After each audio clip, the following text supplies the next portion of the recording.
এবারও আমি বিধানসভার প্রার্থী হিসেবে উপরের দিকেই ছিলাম। লিস্ট ঘোষণার আগের দিনই আমার নাম বাদ দেওয়া হয়েছে। তো বহু কাউন্সিলরের কাছে কল এসেছে যে আপনারা কেন অশোকের সাথে যাচ্ছেন।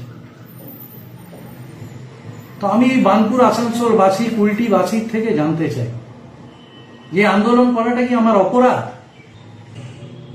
এত আমাকে অ্যালার্জি, আমার তো কিছুই নেই, এত ভয় কেন আমাকে? আবার মমতা দিকে গালাগালি করে টপ পোস্টে বসে যাওয়া ছেলেও আমি নই। কিন্তু লাস্ট 4 বছর ধরে আমি দেখছি যে যেখানে যেখানে ছিলাম সেখান থেকে আমাকে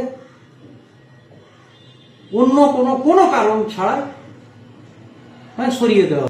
কিন্তু যেটা আমার মনে হচ্ছে যে এখন যারা দল চালাচ্ছেন বা যারা দলের দায়িত্বে আছেন, যাদের প্রভাব আছে, তাদের রুট ম্যাপ, তাদের চিন্তাধারা, তাদের পছন্দের সাথে যদি আমি না ম্যাচ খাই, তাহলে আমার মনে হয় চুপচাপ বসে যাওয়া ভালো। হ্যাঁ, দুঃখ আছে। এবারেও আমি বিধানসভার প্রার্থী হিসেবে উপরের দিকেই ছিলাম। লিস্ট ঘোষণার আগের দিনই আমার নাম বাদ দেওয়া হয়েছে। স্বাভাবিক, একটা রাজনৈতিক কর্মী তো চায় তারও কাজের মূল্যায়ন হোক, সে ওপর দিকে যায়।